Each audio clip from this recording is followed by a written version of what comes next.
Hey guys, so really good session last week. I really enjoyed it. I hope you did too. I felt a couple of things. So we got the wax wrong, but we're going to get that better this week.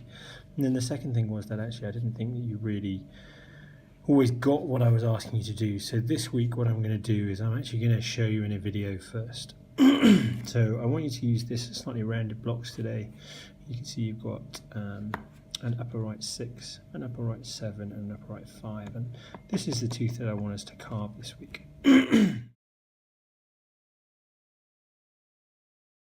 So as we discussed last time, the first thing you need to do is give me circumference. So as we showed from the lecture that you had at the start, this is not an oval tooth, but more sort of quintuple-ish. So we have an aspect here, an aspect here, and then more of a rounded edge here. And there you can see not quite the right shape still. I've probably gone a little bit bulbous here. Take that down.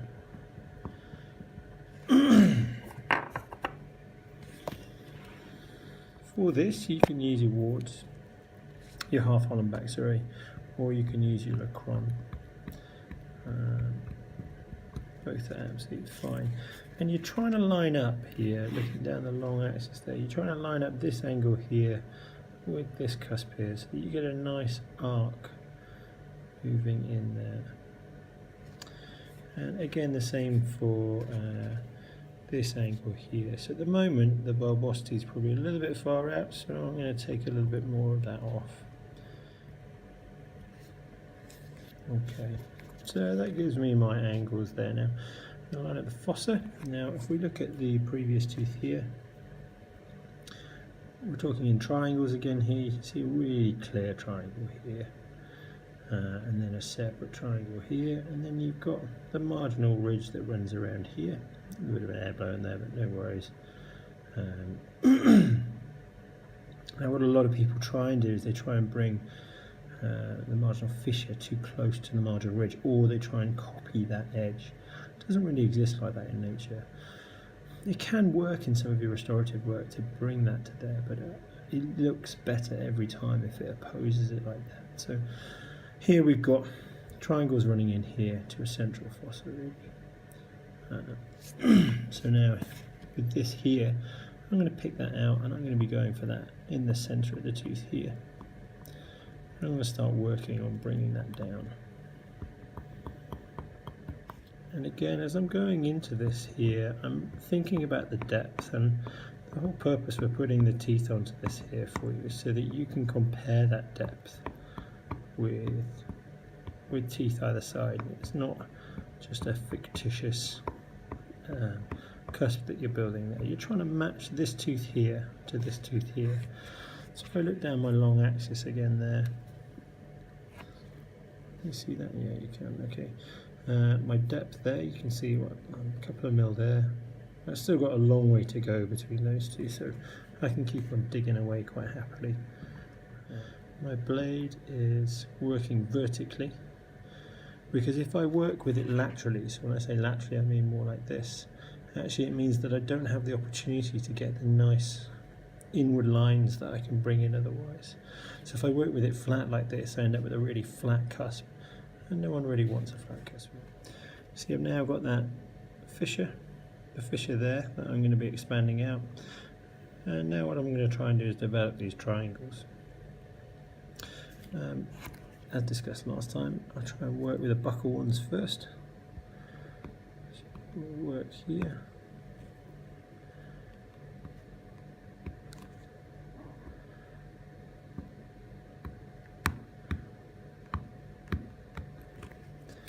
And then another one just here. Now at the moment, the other advantage of taking these really vertically is that it means you can actually move them. So there, these are quite parallel at the moment, and actually I don't really like that. As I said before, God doesn't really work in straight lines. So I can actually flare these out a bit, and as I flare them out, I can flare them into different spaces. If you don't bring it vertically, then you don't have the option to do that. If we look here at the original, see my lines just there and here. So I'm going to start to bring those in as well. Although we are working into a central fossa there, I try not to get them to add up too much. So again, it just brings a bit of a more natural look to the tooth. There you can start to see this is quite starting to look from that aspect pretty reasonable. It's starting to come into life a little bit, but from this thing you can see that actually I've still got that real blobby appearance. And this is where you can start to bring in, you can go back and refine what you've already done. So here, I think that's just looking a little bit bulbous on that aspect. And again here, so we're starting to form up nicely there. Going down the long axis of this tooth, it's still a little bit bulbous. So we start working in on those. Yeah, sorry, if you look down that angle there, you can still see this is a little bit high in these areas here. So the cusp will start to look a lot sharper once we start working on the mesial and the distal ridges there. Just open that up. I can start to see these cusps are starting to form out for me there now. A little bit of a delve in there.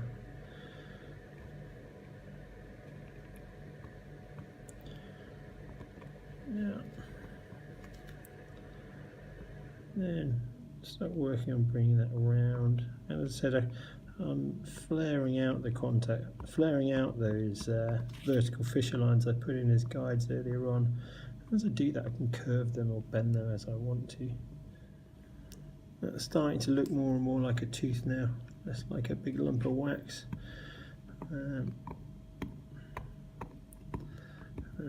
As our periodontist will tell us, it's all about gingival contour, and you're really starting to show up nicely there as we look down the long axis of the tooth. That will come out more as we work on that mesial ridge. And as we look at that down the long axis, well, actually you can see the clustering around the right place there, but I've still left a bit of that vertical nature for me there. I've had a bit of a blowout here, but that's no worries, that's why we're working in wax. Sometimes bits do chip off. So if I bring that down, and again, this is looking okay. Looking down the long axis there, actually yeah, we're starting to get a nice bit of fall in there. That mesial ridge is probably still a little bit large. Let me just bring that back. Alright, you have to remember to look at the tooth from different angles, and the reason that we start with these is these are the more simple teeth to get right. Actually, when you're working on anterior teeth, we start talking about zones of teeth and how to guide the aesthetic principles of those. That's really, really hard. And if you don't look at teeth from a couple of different angles all the time, you will quickly lose anterior teeth. They look really lifeless.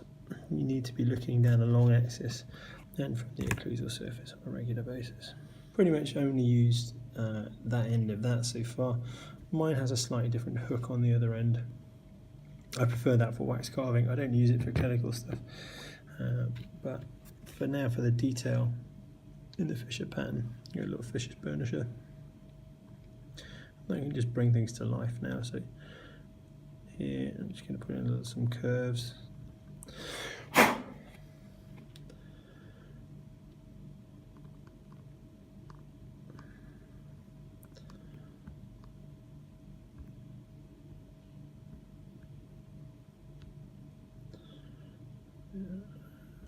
And here's some crow's feet up towards the end. Get that rounded off, and you can give it a good old polish with this one as well. Just round out some of those corners for yourself. And that's probably about done. So just to run through it again, final little summary here. First of all, we work on getting the outside shape.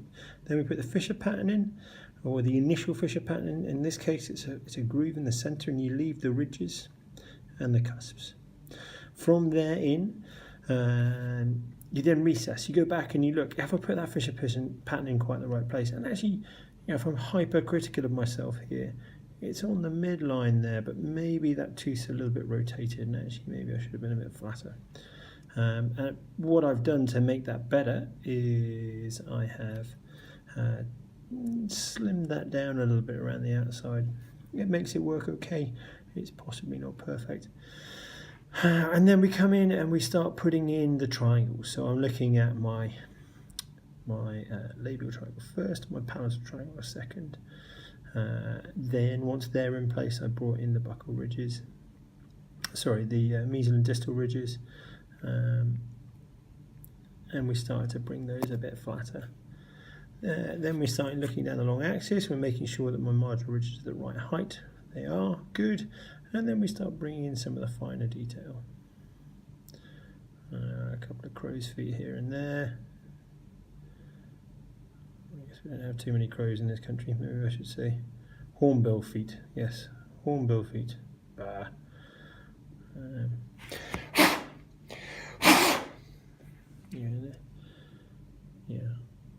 off we go. Okay, cool. So yeah, that's what I'm after from you next week. Like I said, get there nice and early. We'll get going, and I hope that's been of some use for you. Cracking. Thanks. Bye.